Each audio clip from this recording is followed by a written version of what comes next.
yeah. Hello. Hiya. Hiya, Pippies. Hello, Kyoppies.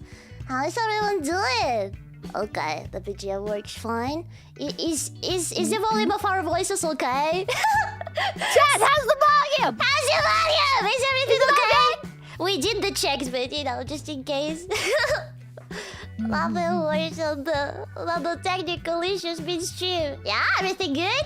Everything good? Thank you very much for the gift of memberships, by the way. Welcome, new members. There so many people today. Okay, audio good? Audio good. I'll make people louder. Okay, I'll make... Oh, louder? People, I can be louder! Is this good? Okay, is this good? Is this better? Chat! Chat, is this better? I don't know. I'm not seeing a lot of responses. I think they couldn't hear us. I think we need to go louder somehow. Why the fuck do you sound like a radio? You sound like a radio right now. Welcome to Pink Woman FM. Okay, it was on purpose. I was already concerned. Yeah. That was the issue. Okay. Okay, we're good. Okay, so guys, do you know what we will be doing today? Well, you probably already know because it's written on the screen, but yeah, we are planning to play Devil's Advocate, yeah? So, when I texted people for a collab, like, I presented a couple of ideas to her, and she was interested in this concept, so I prepared a lot of stuff for this stream. Now, people didn't even see herself, like, most of this stuff will be surprise for her. But yeah, right now I'll just explain how to play Devil's Advocate rules. How to play. Okay.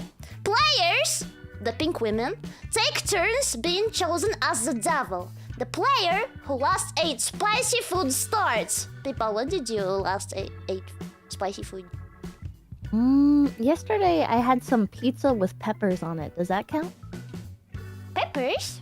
Pizza with peppers is nice. I had sausages today and it had some spicy salsa. Okay. Oh, I will be started. Do you like spicy, by the way? oh, I love spicy food. Oh yeah, me too. You? Oh, yeah! I love spicy foods. Okay, next That's one. flavor. A wheel spins to decide the topic and which side the devil would take. Yeah, oops. Oops, I have to move people a little bit. A timed debate begins in which each side defends its position. 3 minutes. Yeah, there will be a timer. Chat takes Yeah, I finished notes. faster than that. Chat takes notes on who made the best arguments and votes at the end. And the winner gets a perk, and the loser gets punished. So you'll have to choose wisely, okay? Hell yeah. Oof. Okay, so did you understand the rules? Did you people understand the rules? Did you think you're ready? I think so. I think I'm ready to vote for all my own answers. I'm taking notes about how great I am. Okay. Awesome. Then, let's go. 3, All right. 2, 1, blah! Okay, do you see the wheel? What is that? This I'm wheel not has... in the middle. Yeah, so this is the wheel of the Devil's Advocate. It has a lot of topics. And since I will be the devil for the first round... Yeah, where's my devil hat? It's here. I will be spinning it. And I will have to defend the position that I will have to defend. Okay. So I'm spinning it. I'm spinning. Let's see. Can a VTuber with an ugly voice be successful? The devil thinks it's impossible. Okay. I was like, okay, people. So now you will have to actually defend that VTubers with an ugly voice can be successful, and I have to say otherwise. Like, just if you didn't understand the game, guys, like it doesn't matter. Our opinion doesn't matter. We just have to defend whatever is written on the wheel. So yeah. Okay, wait. So I'm saying, my argument would be that a VTuber with an ugly voice cannot be successful. Then No. That it can be successful. Oh. Yeah. Okay. Yeah. Okay. Okay. Now, I hide the wheel, and I can start the timer. Wait, are you starting first or me, sir? Wait, which one of us is arguing first? I'm sorry, I'm stupid. Wait. How was it again? Oh yeah, can a VTuber with an ugly voice be successful? You have to say that they can. I have to say that they can't, okay? Are we arguing at the same time, or are we taking turns like in a debate? Since I'm the devil, I will start. Yeah, Okay. and then we will just be, just don't stop speaking for 3 minutes. Okay, so I will start. Okay, the timer starts now. Okay, so VTubers with an ugly voice. In the end, what's the 3 most important things for the VTubers? I think it's the model, the personality, and the voice. And the voice is the 3rd one, but like in the top 3, that's why it's like top 3 most important things for a VTuber. Like it has to have a nice voice, otherwise people just wouldn't watch the streams, Like if you don't like the voice, people just wouldn't watch. Okay, what do you think, people? I think that, the voice doesn't really matter, right? Because people watch TTS VTubers and how can you listen, as an enjoyer sometimes of TTS VTubers, all right? They don't even have a voice, or they'll type on screen and stuff, or they'll be VTubers that don't have a voice at all, and they do just fine. So, who's to say a voice actually matters? Okay, I understand your point. TTS, yeah. But in the end, TTS is not the same as listening like an actual expressive human being explaining things to you, with their emotions in the voice and all that stuff. It's not the same. In the end, TTS is more plain, and more emotionless. Is it really not important? Well, what about streamers that don't share their voice at all, right? Where it's just do you remember Kofefe? She used to just do a radio and stuff, and she wouldn't even do TTS sometimes. She would just be typing in chat. There's a lot of VTubers. There's one VTuber, she's on Twitch and she's in India. I don't remember her name right now, but she's a corpse character in a coffin. She doesn't even have a model that moves or anything. And she just doesn't say anything on the stream. So why to say that the voice matters is I don't know. People actually would enjoy watching a stream with a streamer who doesn't say anything. I'm not sure about it. Would you even consider that a VTuber if it has no model whatsoever or no voice, just text on the screen? I think you're kind of moving the goalpost a bit here. This discussion was meant to be about VTubers with ugly voices. And what I'm saying is that if people without sharing their voice can be successful, then who is to say that the voice is an integral factor in the success of a VTuber?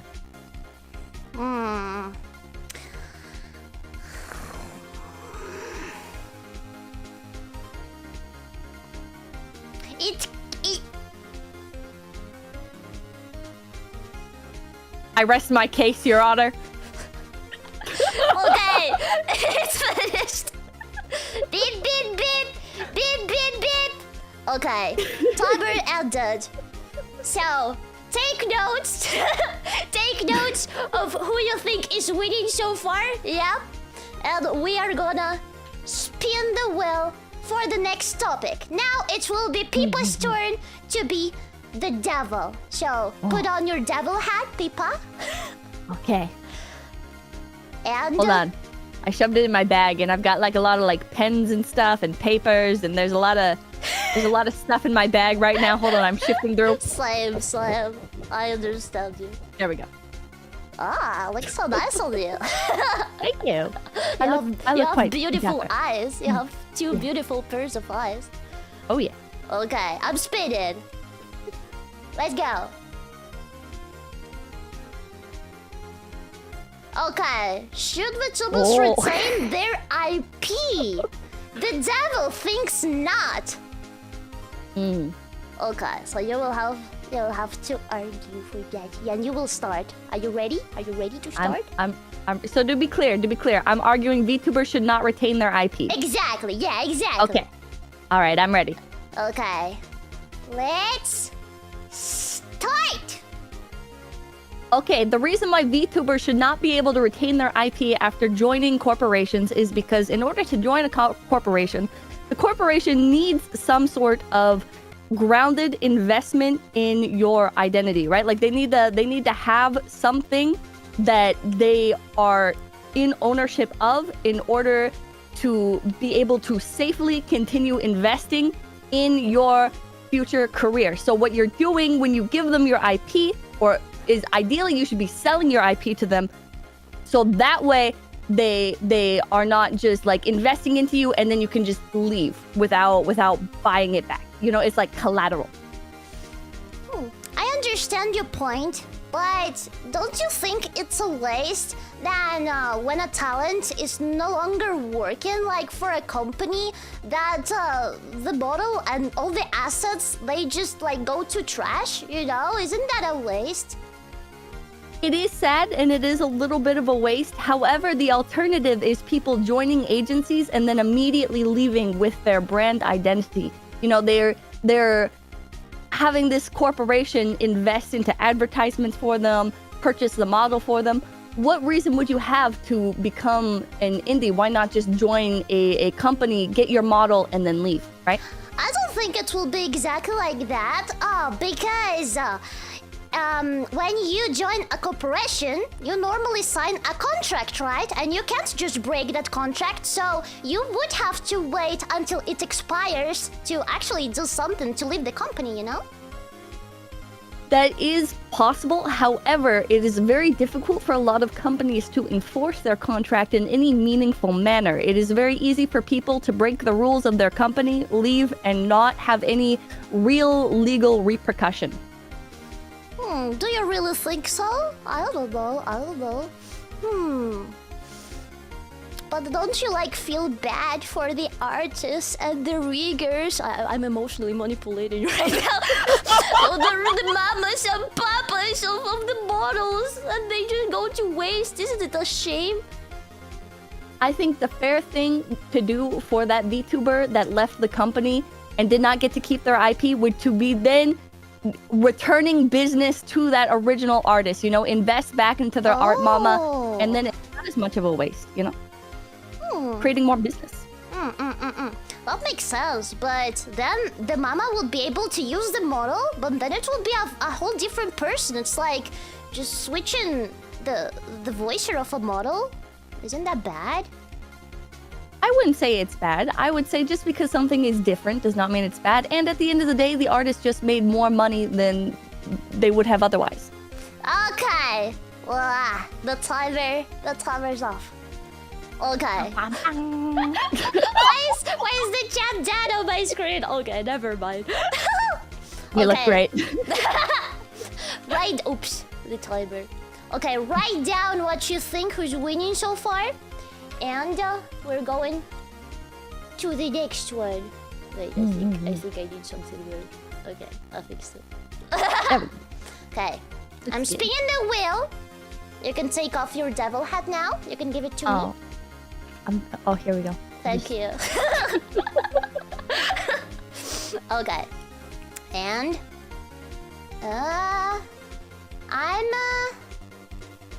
wait, actually, okay, I'm spinning. Let's go.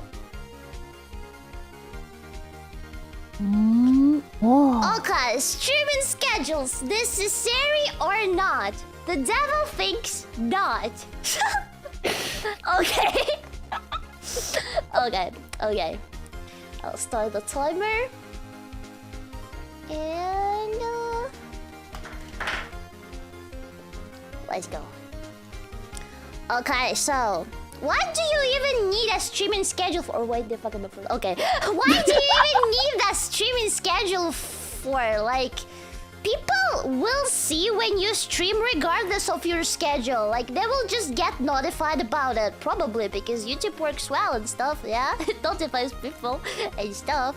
Yeah, you don't really need like scheduled streams. I think it's actually counterproductive because if you stream, if you schedule some streams and in the end you get sick, you have to cancel it. But if you don't have a schedule, you can just stream whenever you feel good and you feel like doing it, which produces the best results. That is an interesting point you bring up about not having to cancel streams if you never scheduled them in the first place. However, by never scheduling any streams, your viewers will not know when you're going live ahead of time and thus will not be able to make like appropriate accommodations in order to be able to watch your stream. You know, they're just going to be like, oh, this person's live and I happen to be on the computer right now. I guess I'll watch them. But not having a schedule also has the surprise effect for people, which is nice because if you're streaming something interesting and people are like, damn, there's a waiting room and the stream is happening in like 1 hour, I have to absolutely see it, you know, like because it's so impactful for you to see in the moment. Like people really want to not miss it out. But if they see it in the schedule, they're like, ah, yeah, that sounds interesting, but then they kind of forget about it, you know. And then it just doesn't look as surprising when you see the waiting room, you know? Well, perhaps we could meet in the middle here a little bit, and your streams could be scheduled but still kept a surprise. So you do still lose out on the potential enjoyment of a complete surprise. However, you don't have to be as committal. Did it have to be what? You don't have to commit as much, you know? You don't have to, like, decide exactly what you're doing. Yeah. Wait.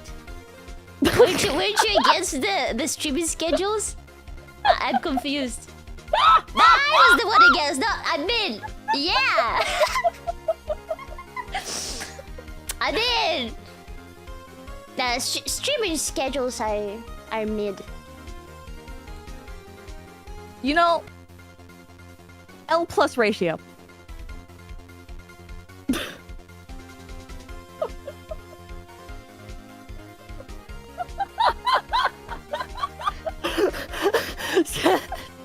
Schedules are kind of hard to defend. Beep, beep, beep. Okay, timer. Yeah. I don't think either of us really like schedules, it seems. Okay, this is good. Take off my hat, and I'll spin the wheel for you. You ready? Thank you. Yeah.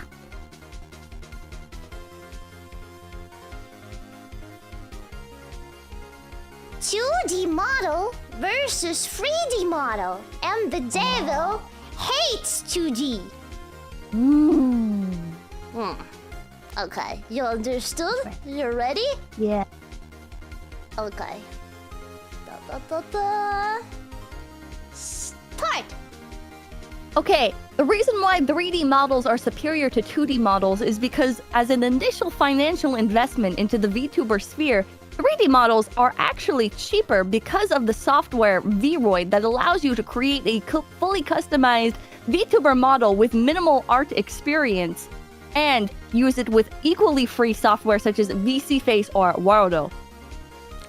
Okay, you're right now talking about the fact that it's easier to make a 3D model, which is actually true. You can make you can use Vroid to make your 3D model, but what about the quality? I think like when I compare 2D models and 3D models, I think 2D models are just superior. They have that, you know, anime essence, like those not perfect movements, well, that anime has, you know. It just looks more aesthetic. Counterpoint, with 3D, you are able to create a whole variety of content that is completely, it's exclusive to 3D. Like, 2D would not be able to do streams where you're running around, interacting with props. You lack that sort of interactivity. Yeah, that is true. But at the same time, where you're streaming like just with a 2D model, then you can focus on the face expressions, and you can, you know, you have a lot of freedom to change them whenever. While if you are streaming with a 3D model, and especially if you are also like using 3D tracking of your whole body, like you are so distracted with other things that you totally forget about your toggles and all that stuff, you know? I would say that's a performance issue on the part of the streamer. One of the perks of 3D is actually more accessible emotional range through software, or not software, but extensions or plugins for Unity, such as HANA Tool, which allow a 3D VTuber created for free in VRoid to have a range of expressions that for a 2D VTuber you would have to pay extra for to access from VBridger. So you say it's skill issue. Indeed, skill issue. But what about...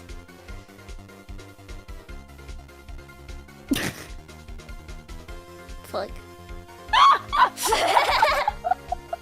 Nah, I still gonna apply. The aesthetics of the 2D models is just superior to 3D. Like, you cannot argue against that. However, there is the ability to create cel-shaded models with 3D. In fact, in VRoid, it's quite easy. All you would need to do is apply minimal texturing to the model, import it into Unity using UniVRM, and then apply a cel-shading cartoony shader. Beep, beep, beep, beep. Beep, beep, beep, beep. Okay, timer went off. Yeah. Okay. Okay, well done, people. Well done. Okay. It's my turn to spin the wheel now. You got this. Thank you for the hat. I'll spin. Passing it under the table. Our drama tubers come. The devil Oh, sucks to be you. defends. Good luck.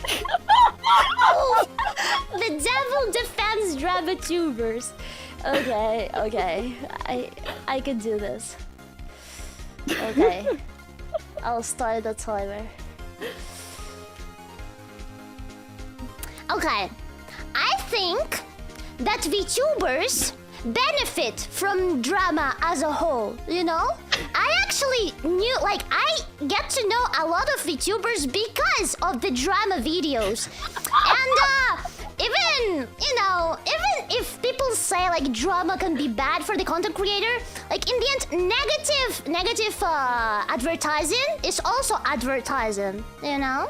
So I think it's the impact drama tubers have on the VTuber sphere is exclusively positive.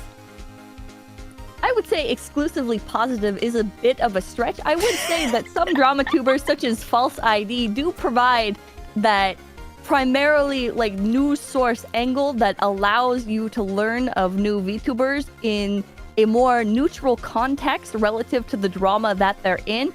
However, I don't know if I want to know a VTuber that like fucked their dog or stole $10,000 from somebody. I don't know. In my opinion, that's actually like the peak of VTubing. What the fuck?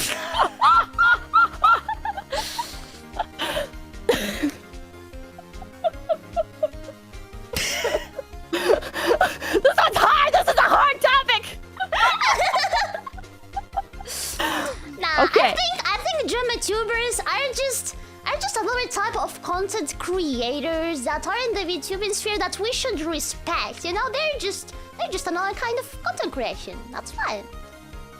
Counterpoint, their content creation relies on feeding off of the lowest hanging fruit and pitting audiences against each other and thriving off of anger. And even the most well-intentioned of drama tubers inevitably devolve into aggressive clout fiending and throwing people under the bus and bullshit tactics. That may be true.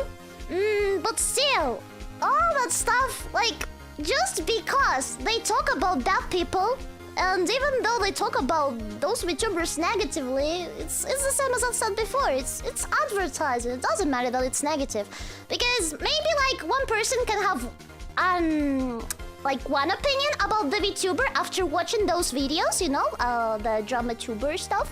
But then they get to know the content creator and they form their own opinion about them. However, you can find your own or develop your own opinion on a VTuber by just watching their content. You might not know of the person that the drama covered beforehand, but there's many creators out there who don't need drama to grow. Okay. Timey! Beep, beep, beep, beep! Okay, okay, nice, nice. I am so sorry for you. I'm so sorry. It's okay, I tried my best. You did good given the circumstances. Thank you. The hat for you. Oh, thank you, thank you. Okay, Will. Next. I spin! Let's go! Okay.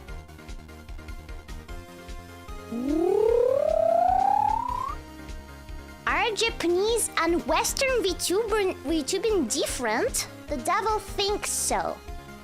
Okay. Okay. You think that they are different? Alright, let's start the timer. Let's go! Alright, the reason why Western and Japanese VTubing are different is because of innate cultural and societal differences, not just from like the country differences, but also in the internet sphere, right? The humor and preferred content choices of the Japanese on the internet are going to be very different from what a Westerner would on average prefer to watch. Okay, I understand that, but like, is it really fair to compare like Japanese VTubers with like just Western VTubers? Because there's a lot of different like people in the West, you know? Like, I don't think it's just fair to think like about Japanese VTubers specifically. I don't know what I'm saying. I think there are differences between many of the different we'll say like VTubers by country, right? The demographic of Japanese VTuber, American VTuber, Canadian VTuber. However, the reason why we would create such a discussion about the difference between Western VTubers and Japanese VTubers is because Japanese VTubers are currently leading the market in terms of watch time, monetization. They are the market leaders, so it is obvious for us in the West to compare and contrast with them.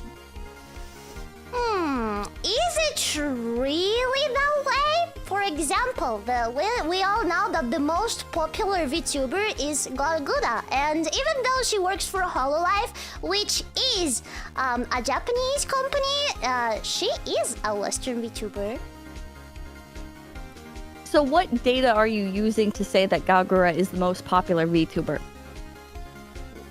Numbers next to her name on YouTube. Well, if we're going by numbers next to names on YouTube, then technically, on paper, the most popular VTuber in the world is Cookie Swirl C. Who? Cookie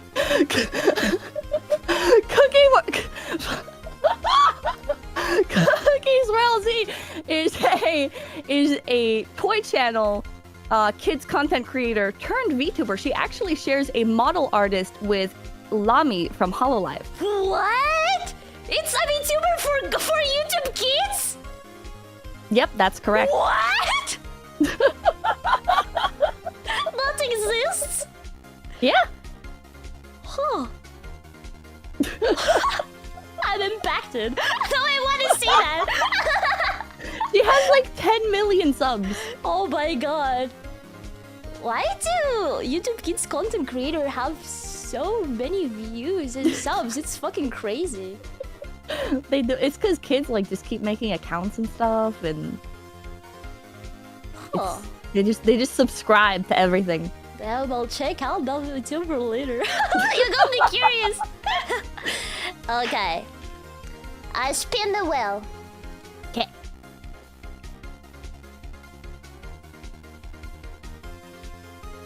Does VTubing as a whole benefit from drama? The devil thinks so. This is literally the same as the other thing we talked about. Or You not. want to Should I remove it or should we do this? No, maybe let chat decide. Chat? Should I remove it? Or should I actually try to defend this? They're saying reroll. Reroll? Okay, I'll reroll. Yeah. Let's go.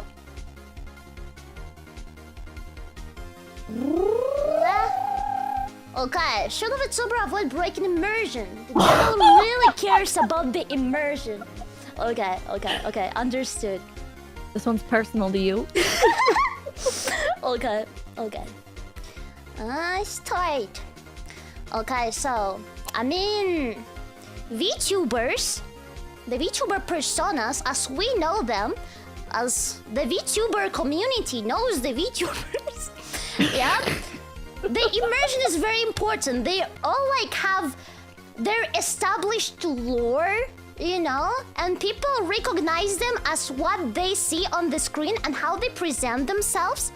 So when a VTuber actually breaks that immersion, you know, and actually doesn't show what people are used to see as who you are as a VTuber. Yeah.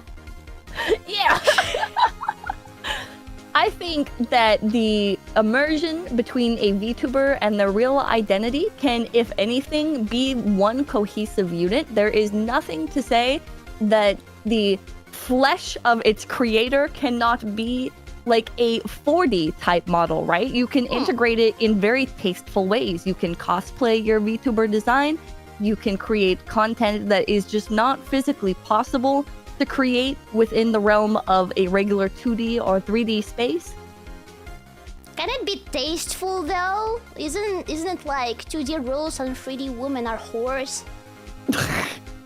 Well, I think that's going to depend on the individual viewer's perspective, but I personally believe, for the sake of argument, that a VTuber can be tasteful with depicting their IRL as long as they are conforming to the same identity that they present when they are in a 2D or 3D sphere normally.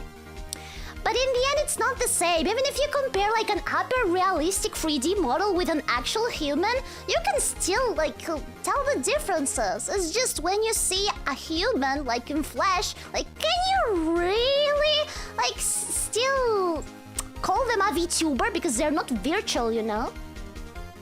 Well, that would depend on how strict a definition of VTuber you want to apply, because you could also argue, if you're saying, well, a VTuber can't perform any IRL actions in their content, then you could also argue that a VTuber cannot stream on Twitch, because the original term for VTuber, as coined by Kizuna Ai, is defined as virtual YouTuber. Okay, that's a good point. But we were talking about immersion specifically. So, about immersion, I just really think it's important, like, because, you know, when you present your lore, you base your personality in that lore. Isn't that important? Well, just like LARPing in D&D or going to LARP groups, there's nothing to say that you cannot present your lore and identity in a IRL space. Okay, whoops. Beep, beep, beep, beep. Timer off. Okay. Oh, God. Rebove. You can get the hat. There you go. Dingle. Okay. I spin.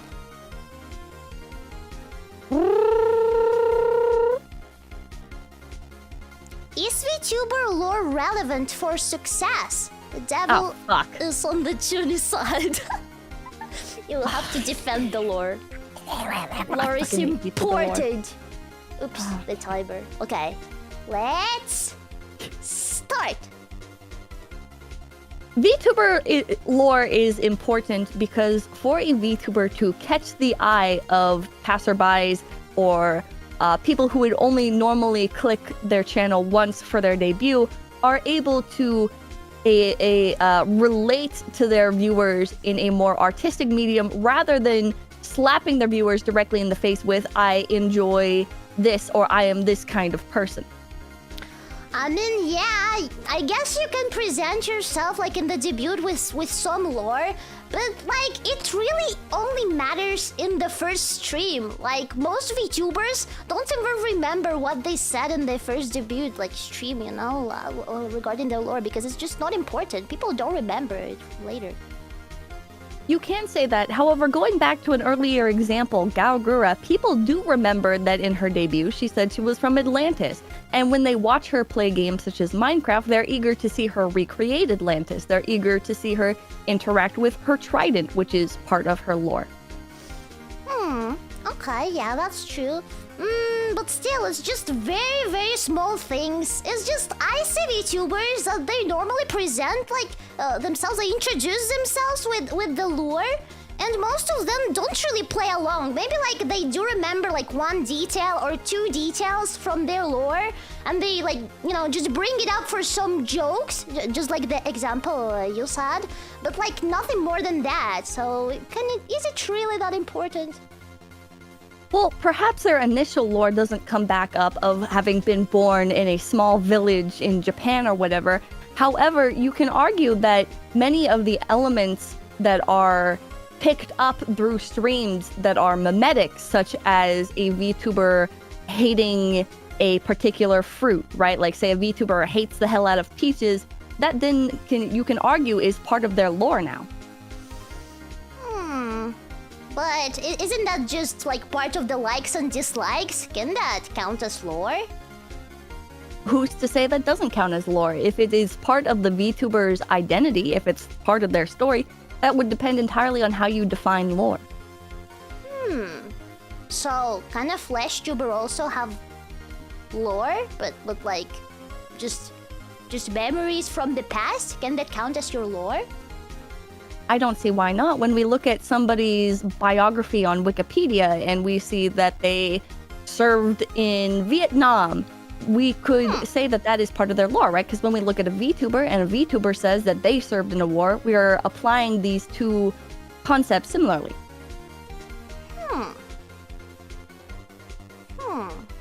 But if we define it like that, damn, I have to say that your past doesn't matter or something. Damn, this is difficult. Okay. Oops. The timer's off. Okay, damn. Okay, good one. Well done, well done. Take your hat back. Pass me the hat. I hate VTuber lore. You still did quite well for a lore hater. Okay, I spin. Okay.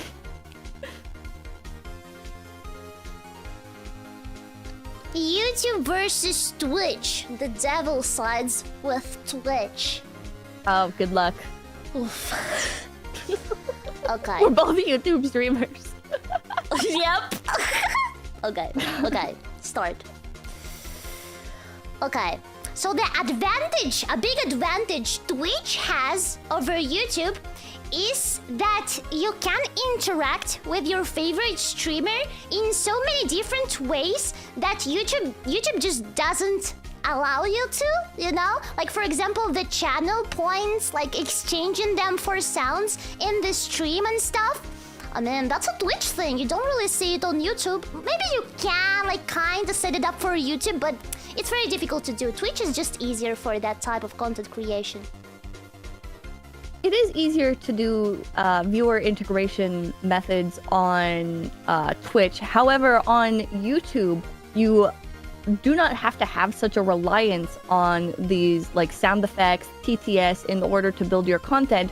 You instead learn to interact with your audience in a more natural way, and instead of seeing donations pop up immediately and having them read out loud, the streamer is more likely to interact with those donations and create a more meaningful interaction with the donator. I can get your point about like having more of a normal conversation and better quality interactions, but is it really more entertaining for people, especially for Zoomers who consume a lot of streaming content? Do you think it's enough for Zoomers? Like, Is it enough for Zoomers? Does their attention get retained if there's like no fart sounds every 3 seconds? That is an interesting point. God, somebody please think of the poor Zoomers. If you want to cater to a younger demographic on YouTube, there are many methods for doing so, such as using scene zoom-ins or sound effects. You can purchase a Stream Deck and activate, or you can use the Stream Deck mobile app to use sound effects, and they will be more related to your stream than if you were spamming a fart sound effect. Okay, but there's another thing to Twitch that is pretty cool, and it's the fact that you can customize the buttons, like for example for donations and for your socials. You can't really do that in YouTube. You just slap your socials in the description in a very lame way, you know? While in Twitch you can fully customize it and make it pretty. That is the interesting part of Twitch. However, that depends on you. Because of the lack of available options, you have to become a more innovative with how you design your about section or how you lay out your stream on screen. Your YouTube chat still has the pinned option. You still have the great customizability. And if anything, you should be more grateful for the lack of customizability because it allows you to stand out in front of other platforms on TV. I don't know. I think it limits you too much. YouTube limits you too much in that sense. Okay. Timer! Timer! Okay. I give you the hat. You're the devil now. Okay. And I spin. By the way, is it the correct way to put the hat like on your head? Isn't it correct to put it on your ears instead? Good point. Yeah, like this. So people are saying my audio is broken. Cute. Is my audio bad? Nah, your audio is good. Oh, the audio broke? Okay. Happens sometimes in Streamlabs. Fucking OBS. Give me a second. I can fix it, I think. I believe. Yep, I can. I wonder why it breaks like that. Oof, I have no idea, actually. Voice?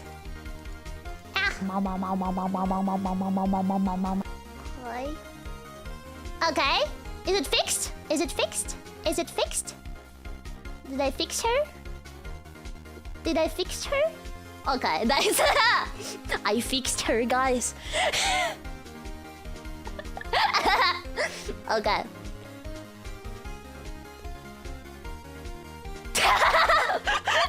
Good luck with that. Yeah, I spin. Muted? Wait. Somebody's muted. Oops. Pippa is muted. Oh my god. Oh my god. Okay.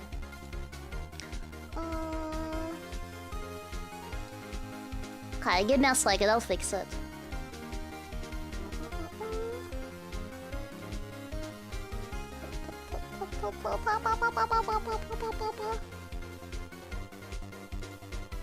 Where the fuck is this group? Fucking technical issues, man!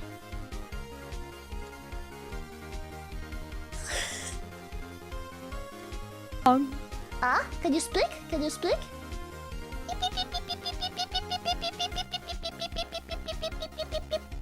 I fixed her. This time I fixed her for real. Nice. Okay. Alrighty. So, I spun the wheel. Politics in VTubing. The devil wants VTubers Jesus fucking Christ. Politics.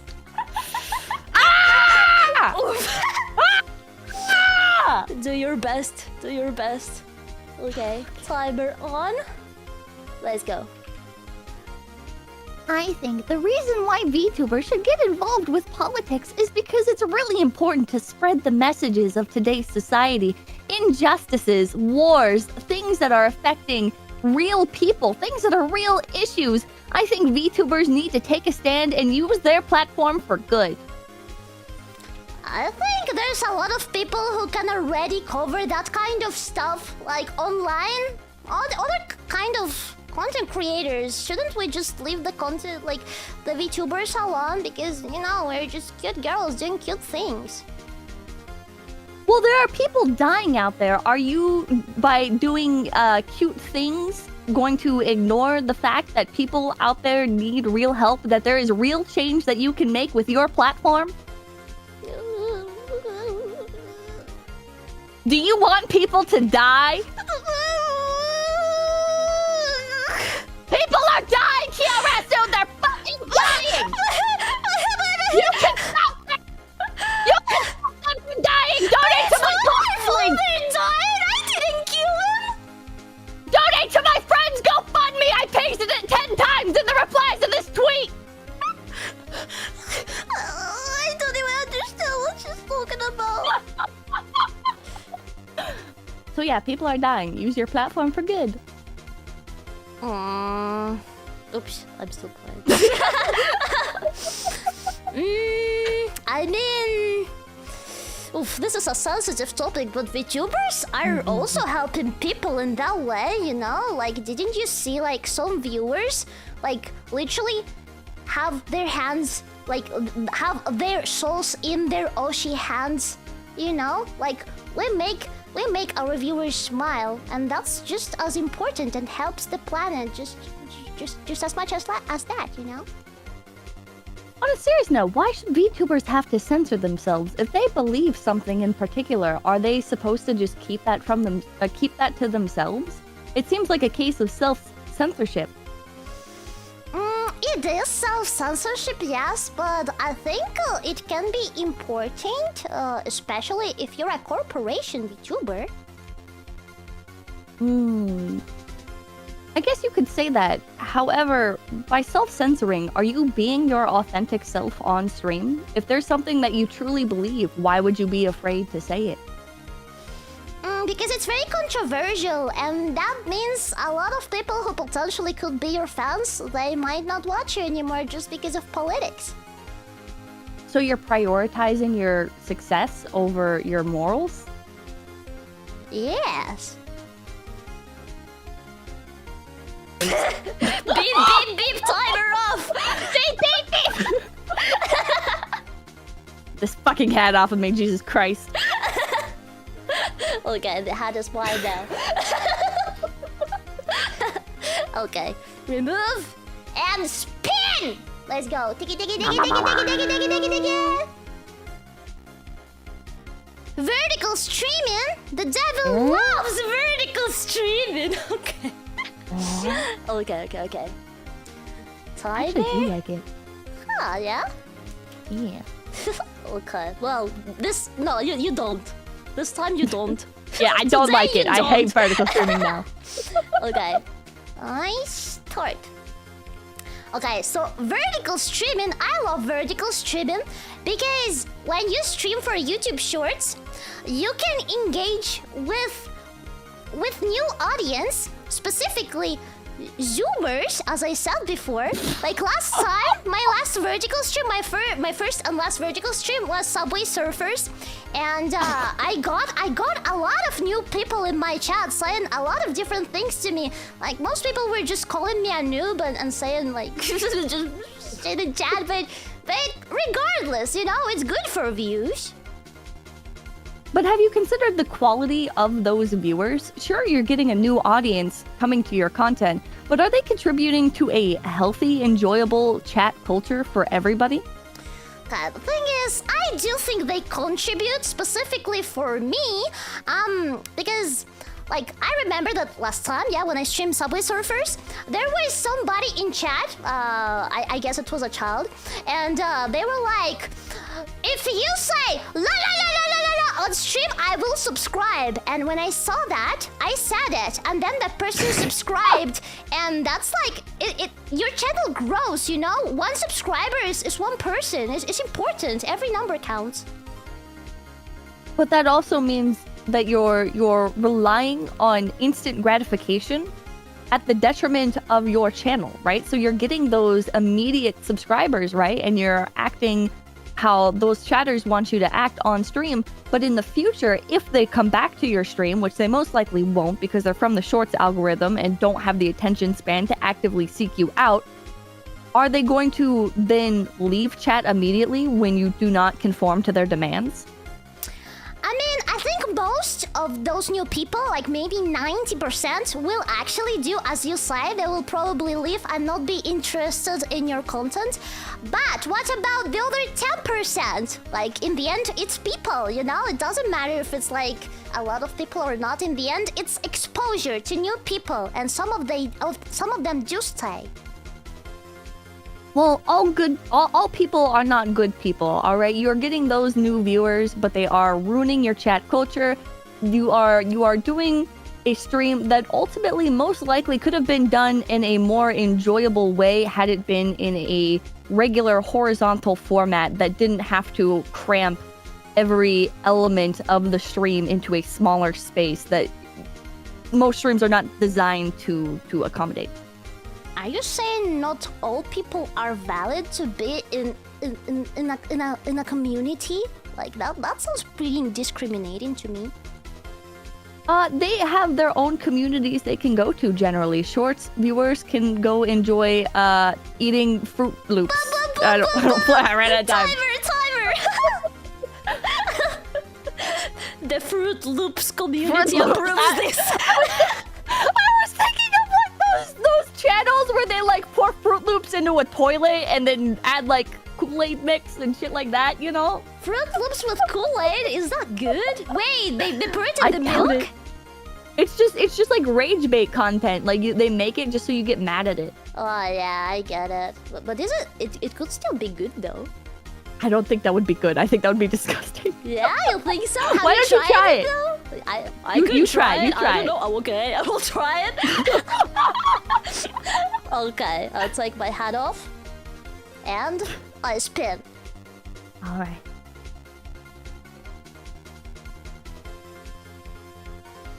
Is Anoshi without fetishes worthless? The devil hates fetishes and Yoroshi. What the fuck? Okay. Okay. Okay. I start the timer. Let's go.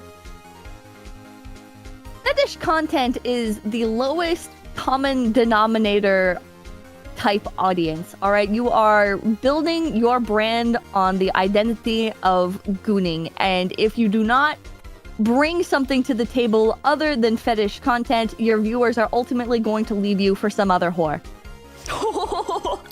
Okay, that might be true, but maybe you can just attract some of the new viewers, you know, like with that kind of content, you know, like with fetishes, like for example, the stuff like feet cam and stuff. There's a lot of feet freaks who like just, if they see you doing one feet stream, they subscribe and then they will follow your channel and then they will chat in every fucking stream asking for your feet. Okay, maybe it doesn't sound as good. Yeah, it maybe doesn't sound that good, but they engage with your content, which is, you know, good for the algorithm. They're engaging with your content, however, they're creating a similar issue to that of the shorts audience in that they are not engaging with your content in a meaningful way that promotes a healthy chat culture. They're engaging with your content because they're horny and they want you to do horny things. But is it really that unhealthy? I mean, it's better like to have horny comments in there than hating comments, you know? Well, you're going to have negativity on your feed regardless, right? That's just one of the like faults, I guess. That's one of the negatives of any form of success, right? If you have more eyes on you, inevitably some of those eyes are going to be looking at you distastefully. However, do you want those eyes to then look at your comment section and see people spamming, asking to show your feet or whatever, and then view you and your content as being a major source of that content? But it doesn't really have to be a major source of that content. I was speaking about specifically like clickbaity streams that you can do like once in a while, you know, that people are attracted to, and then they just subscribe and they forget why they're subscribed to you, and then they just fall in love with you as a content creator. That is something that could hypothetically happen. However, how do you trust yourself to not give in to that immediate demand, right? Again, like with the short streaming, you want to do more shorts because you get more viewership. If you do a clickbait stream showing your feet, how do you know that you will not then perform more of those streams in order to get more instant revenue, instant numbers? I guess I can't know, but then I can just do more, show feet. There will be more people watching. Nah, actually, no, I don't want to show feet. Not the feet. Not the feet. Okay. Okay. You might have won this one. Hell yeah. Okay. I spin. Okay. You can take off your hat, by the way. Oh, right. Wherever possible, fan requests should be met. The devil thinks not. Okay. Okay. Okay, I'm ready. Let's go. Okay, I don't really think that looking at your viewers' suggestions is what you really should be looking at for making content. I think feedback is important, but ultimately you have to use your own creativity and like you have to think by yourself what people will like, because maybe you see a few people like talking about one specific game, but then will most people actually enjoy it? Will you enjoy it personally? Like in the end, it's very important that you enjoy what you do. So I don't know, is it worth it to listen to your subscribers, but then not being completely content with what you do? There's definitely an argument for creating the content that you personally enjoy and want to create. However, at a fundamental level, the algorithm that people speak of on platforms such as YouTube or TikTok are at a base level defined entirely by what people want to watch, what people are watching. Regardless of it's a spoken request, it is what people are looking for. So if you want to make content that succeeds, you need to create content that people are looking for. You need to comply to your viewers' requests. I mean, yeah, but this is like the same question you asked me before. Like, is the success in numbers more important, or your morals and what you want to do? There's nothing to say that you can't create content that abides by your morals and is content that you want to create. And you can compromise, you can do these things and you can compromise with it, right? You can also make it in a format that people are looking to watch, right? So you might want to create something such as ASMR content, and maybe that doesn't do great as shorts, but it does good as a horizontal video. Wait, what were we arguing about? Fuck, You don't want to listen to your viewers. Oh yeah, fuck you, viewers. Yeah, I mean, feedback is a double-edged sword. You know, feedback can be important because, you know, it's important to see if people actually like your content. But I think you can become too obsessed with that, and I think in the end that can be counterproductive for the quality of your content. It could be. It depends on how well you can rein yourself in and how well you can objectively view the content that you are creating. But you are, at the end of the day, creating content that you presumably want to succeed. So you are going to need to meet viewer requests one way or another. I see. Okay. The timer is off. The timer is off. Damn, there's not a lot left in the wheel, huh? Let's see if we can actually finish it. I believe. Okay. Take the hat and I spin. Ah! Okay. Donathons, good or bad? You have 2 hats? Cute. Good or bad? The devil thinks donathons are bad. Okay. Prepare your arguments. Timer on. And there you go. The reason why donathons are bad is because streamers have a tendency to not be able to fulfill the obligations that they themselves create with their donathons. It's not perhaps a malicious thing, but ultimately, time flies by pretty quickly. There's a lot of moving parts involved with a donathon, and it just ends up, in general, being a sour experience for the viewer. I think it's just an issue with the responsibility of that specific content creator. If you actually take that seriously, I think donathons are a very good tool to like get fundraising for some specific projects that you want to do but wouldn't be able to do otherwise.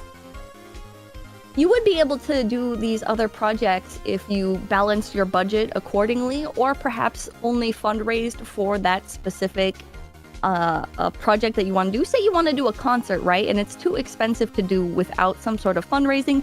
You can do it by selling merchandise that directly goes to the viewers and isn't reliant on some sort of, yeah, I'll get to this dono goal eventually. It might be next month, it might be next year, or altogether it might have to be canceled and you'll get refunded, which then ends up taking away from the original project regardless.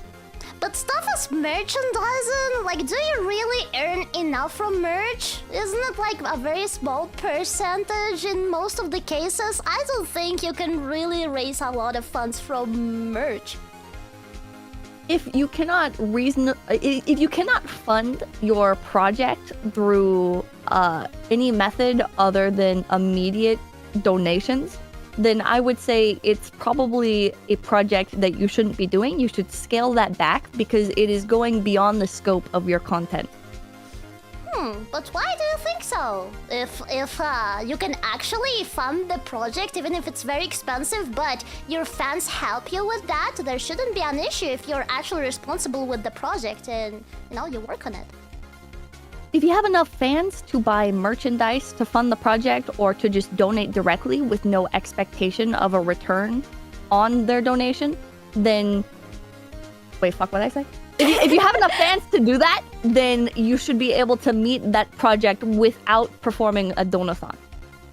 But that's the thing. Maybe people wouldn't donate normally, but if it's a project they are actually particularly interested in, they could actually help. Well, if they're interested in the project, they could just donate directly without an incentive. But what if I spend all that money on alcohol and bitches? Well, that would be pretty based, but that's besides the point. Okay. I rest my case. Timer! Bim! Okay. Next one. You can take off both of your hats. No, you're not taking them off? Yeah, I'm not. Okay. There we go. Okay. Spin! Blah, blah, blah, blah, blah, blah, blah. Is there a clearly defined VTubing culture? The devil does not believe in VTubing culture. Okay. Timer, and let's go. Okay. I think VTubing culture is bullshit. I mean, most of it just comes, you know, like from popular VTuber corpus like Hololive, and I mean, there's nothing wrong with that. I think it's pretty nice, but I don't think you should apply that to every content creator out there, you know? Like, why would you tell a content creator that they should do this? Like, you have no idea about the VTuber culture if you do it this way. Now, shut the fuck up, you know? Shut the fuck up. Well, then you admit that there is a VTubing culture. You don't like how it's applied, but there is a VTubing culture. I mean, yeah, there is, but I don't believe in it. Well, how can you not believe in it, but also acknowledge its existence? I don't believe that it's good for our planet. I think that would depend on the individual content creator, but there's an overarching VTuber culture, one could say, and then there's the micro cultures, these micro communities, these subgenres within the overarching umbrella of VTuber culture, and there are some that go a little bit outside or majorly outside the traditional umbrella of VTubing culture, but that does not necessarily mean that there is not a VTubing culture. I mean, yeah, there is a VTubing culture, but what you're saying about like microculture that goes like that go like outside of that general VTuber culture, I think you're kind of agreeing with me here because we're speaking about the VTuber culture as a general thing, like not the microcultures that communities create. There is an overarching VTuber culture, and then there is the smaller scale cultures that manifest in areas such as Twitch, right? There's a Twitch VTuber culture, and then some of the VTubers on Twitch are generally outside of that culture.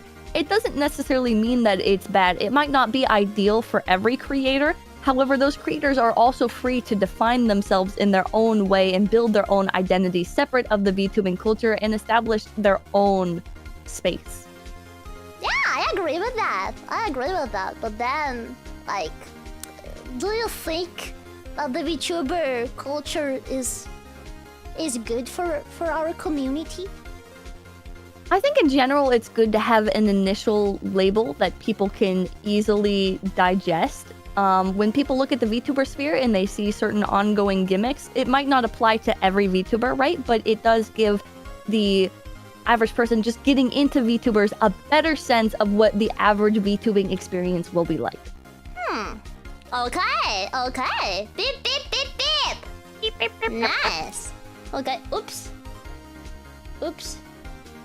Oh.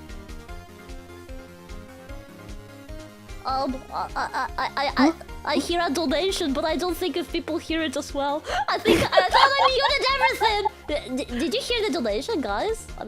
I no, right? What the hell? Fuck, technologies are so hard. Never mind. I have to take off my hat. Okay, I take off my hat. And I spin. Okay.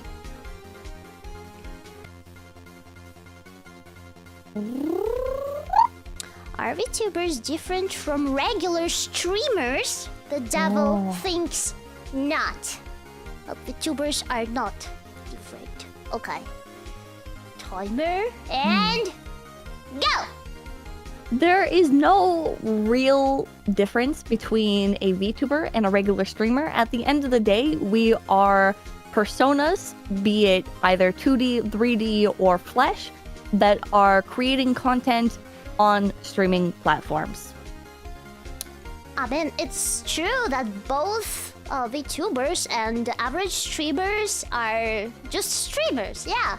But this comes, like, again, with the VTuber culture we have, yeah? Like, when you see a VTuber doing things, yeah, on a stream, like, I don't know, doing some, like, dancing, yeah? Dancing, doing a Fortnite dance, yeah, for example. Yeah, when you see a VTuber doing it, you're like, this is so cute, it looks so nice, so funny. But when you see a real person, a real streamer do it, you'll be like, fuck, this is cringe. Well, if we're going by the idea that VTubers can flesh stream at times, right? Like, they don't always have to be in their set VTuber mode, then how would you define the difference when really there's such an overwhelming overlap and only such a finite like level of differences? There's nothing stopping a regular streamer from being a VTuber for one stream. I mean, yeah, there's nothing stopping them, but then there's opinions of the public, you know? And most of the public don't really like when those two worlds collide, you know? Like, they don't like when VTubers show their face, or when normal streamers just use a VTuber model for one stream. They just don't like it. Well, that can be applied to regular streamers as well. There are some streamers that never show their face, or they just have a icon that they use to represent themselves, but they're not engaged in the VTuber community. And when they show their faces, it can also be jarring for viewers. It's just the individual expectations that have been set up by each streamer. I mean, yeah, I guess it is an individual preference, but it's so expanded in the VTubing community. You know, it's like, I think it's more than just an individual opinion, because a lot of people have that same opinion. Are you saying that it's the financial difference between being a VTuber and a regular streamer? Can you repeat that? Are you saying that you need to make an initial, like, money investment? Like, it's the model? Beep. Beep, Beep, beep, beep, beep. We both know. Yep, I think so. It's hard to keep track of everything. Like, what am I arguing about? Okay. Hot, on, and I spin. Why are some people in chat saying Pipa ESL? Because they hate me. Quantity over quality. The devil prefers quantity. Okay. Oof. Okay, it's gonna be hard. Devil prefers quantity. Okay. Timer. Start. Did I start the timer? Yes. Okay, so when you eat a bag of chips, you don't just stop eating one chip, you know? It is an unwritten rule that you will eat the whole bag. And it doesn't even matter if it's that good or not. It doesn't really matter. They're just pretty addicted, you know? So, like, when you eat one chip, it doesn't matter how good it is. It's not satisfying if you eat only one. It's only satisfying after you already eat the whole bag. Okay, if you're going to prefer quantity over quality, why not just become a content farm? Why are you even creating some form of quality content at all, right? Why not just drop your standards all the way to the floor, pump out a content farm, don't make your own content, just reuse from everybody else? Yeah, you can do that. I think there are people who are actually quite successful while doing just that. You know, making like a lot of content, which is kind of the same. Like people in shorts, for example, there's a lot of people who do that thing. Like they have a very simple idea, and they repeat that same structure of the idea for every freaking short, and they can post the short like, you know, once a day, and that, like, YouTube likes quantity. The algorithm likes that. What about your artistic integrity as a creator? Oops. My OBS is glitching. Oops.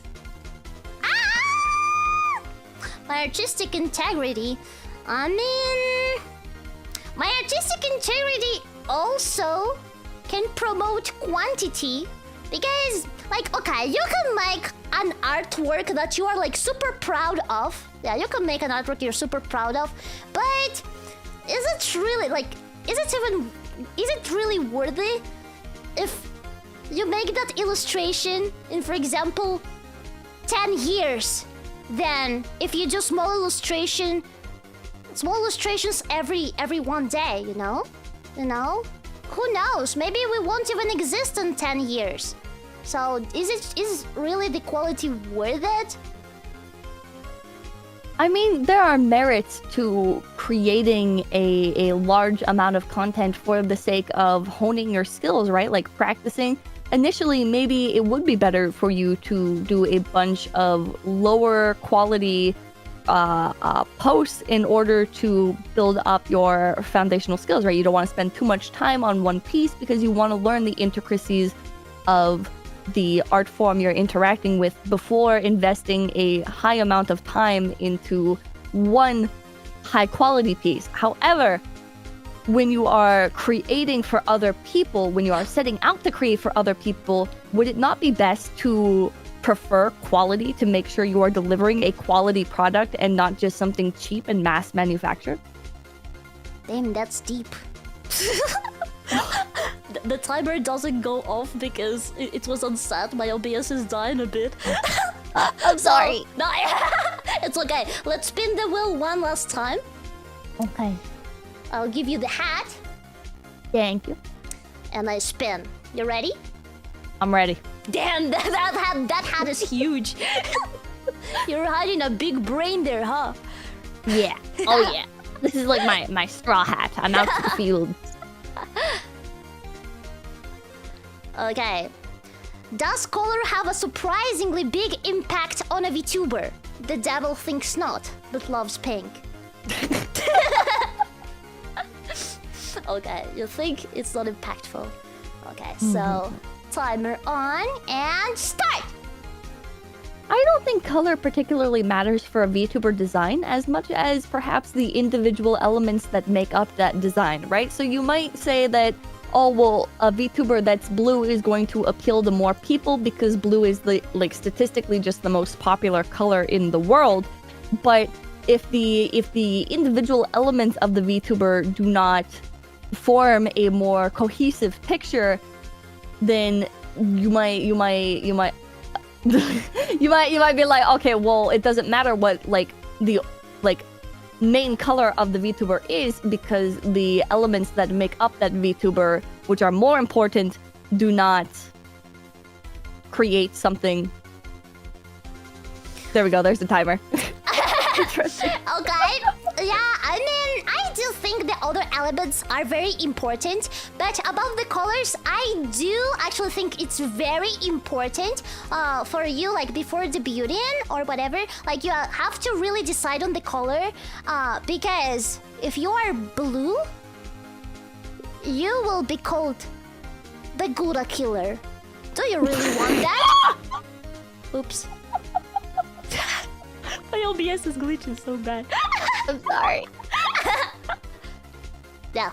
Well, you might be called the Gura Killer if you're blue. However, you might also be called that if you're a loli, right? So if somebody looks at a loli from a new corpo and they have perhaps like a soft voice or a high-pitched voice, right? They still will get assigned Gura Killer, right? It's not the color that decides that as much as it is like the individual elements and how they interact and create a cohesive image. That is true, but I think the color in the end is one of the most important elements of a design because it's the element that people will remember the best, you know, and that's the thing. That's the thing that people will use to do associations with other VTubers and compare like your model to other models. See, I disagree because if you break down a VTuber into just their color, right, how would you ever remember any other VTuber? So you might say, well, Gura is the blue VTuber, but there's also Usada Pecora, who is also blue. You wouldn't identify Usada Pecora by the fact she is blue. You would identify her by the fact that she is a rabbit or a war criminal or a comedian. That is true. But still, I think if you pick a color that is like too overused, it's unavoidable that you will be compared with other designs. Like, and it will be like much harder for you in that sense than if you picked a color that isn't that widely used or isn't used by bigger content creators. Well, those are superficial comparisons, right? They don't actually affect the individual success of a creator, right? You can have any color as your main color identifier, right, and still be successful. I'm not saying you can't be successful, but is it really worth it, like, to go through the trouble of just because you wanted to pick your favorite color and people, you know, will compare you to that big VTuber baby? Maybe. Maybe. Beep, beep, beep. Beep, beep, beep. That was more than 3 minutes because the timer Yes, it activated super late. Okay. Okay, so now I will make a poll. I sure hope you guys have been like taking notes on who is winning and who is losing. So because as you know, the loser will get a punishment. So who loses? Pipa? Kyo? Huh. Or maybe if we're even, I guess it can be both. Okay. No, don't say that! Don't ring it! Don't ring the poll! That's not true. Wait! I already posted it! I already posted it! No, wait! Fuck! Okay, I didn't think this through. I think It's over for her. I had to write who wins, not who loses. Oh. Oops. Now we're both losers and we're both gonna have to face punishment. Fuck. You did this? 58% both. It's fucking over, I think. Wait, 58% both. Wait a minute. I think that might be more than 100. Oh my god. Okay. Damn. 1,000 votes. Okay, fuck. Shall I end the poll already? Oh my god. Fuck. Okay, seems we... Why did we lose? We did such a great job, don't you think so, people? I think we did. I think we we did a great job. What the hell? Why are we both losing? What the hell? That's so mean. What This the is hell? rigged. This is messed up. This Typical is messed up. This is not right. centrist. This Disgusting. is not right. Okay, but if the chat voted, we should listen to them. Okay, we both lose.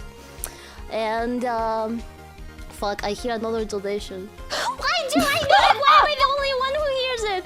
God, I hate emojis. Okay, it's fine. It's not real. You're not getting donations. Hold your head. Okay, so the fuck. Oh yeah, the punishment was I commented it to people earlier.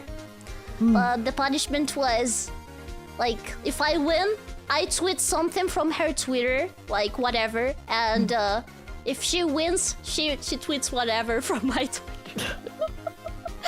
But I guess if we both are the losers, We're both tweeting from each other's account, I guess. oof.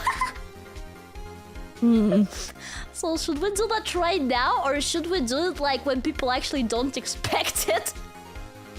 Oh, that's a good idea. We will. That's actually quite genius, you know? Oh. Yeah, let's wait. Let's wait a little bit. Okay, let's wait a little juicy gold checkmark. Oh yeah, by the way, people, what the fuck? Why do you have a gold checkmark on Twitter? I wanted to know what it's like. Did you? I wanted to feel rich. Did you pay $1,000 just to know how it feels like? No, I paid $200. I didn't pay the $1,000. Oh, 200. Oh, did your agency cover like the other part? No. Oh, No. How did you do it then? Why was it only 200? It was because if you buy like the basic version where you can't like assign affiliated accounts, it's only $200 a month. Oh, really? Which is What still a the lot, hell? but Yeah, I mean, but that's feasible though. Yeah. And how are you enjoying your golden checkmark? I am. I'm mostly curious like how it'll actually affect analytics, right? Because like with Twitter Blue, I did notice an increase in my analytics, and then like if the gold checkmark, like even if it doesn't have like a built-in direct bonus for your analytics, it's definitely like It probably does have a hidden bonus. It probably does. I think it does. Yeah, I think it even says like it to you directly when you want to subscribe to premium. I think it says something about the boosts and stuff. Yeah, it says increase your reach organically. Yeah. You know Which what? could really mean anything. You know what? I didn't have Twitter Blue up until yesterday. Yesterday, like, I finally paid because I was like, fuck, okay, I actually need this feature sometimes, you know, like, for example, editing tweets and stuff. And, okay, so they charged me. Yeah, they charged me, but I still don't have my blue checkmark. They were like, okay, we will review your account now. Why the fuck do they review your account after charging you? It's like they're obviously not gonna refund you the money if they're not giving you the blue checkmark. Like, what the hell? They say that they'll refund you if they don't give it to you, but it also is like, why? Do they really refund you? I didn't see anything about that in Twitter. It wasn't stated. For some reason, I think they won't refund.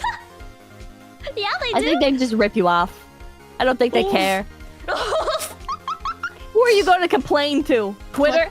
What's your They'll opinion just tell you no. What's your opinion about Elon Musk, people?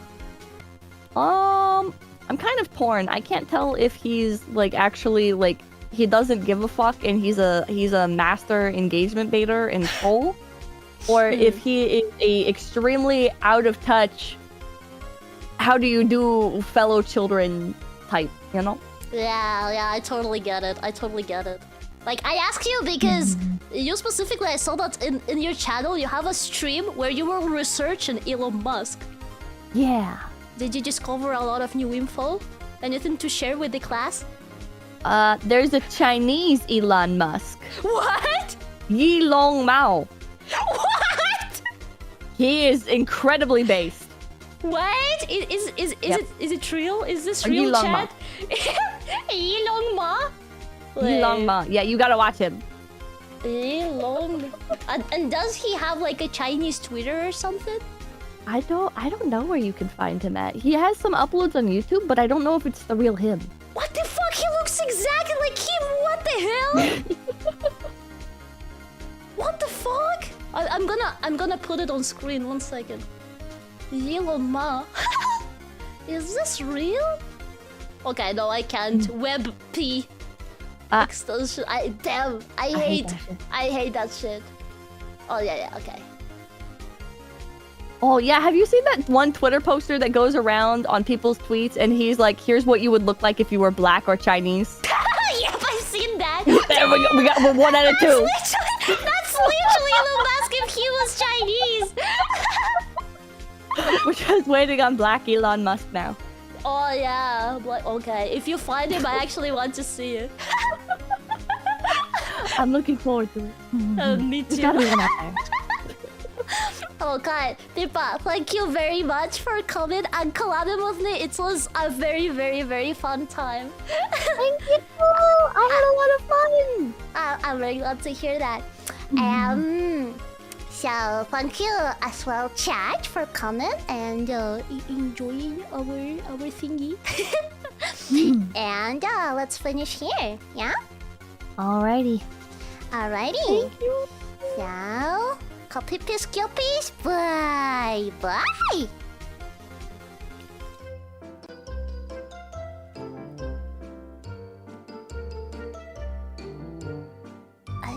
I think so, yeah.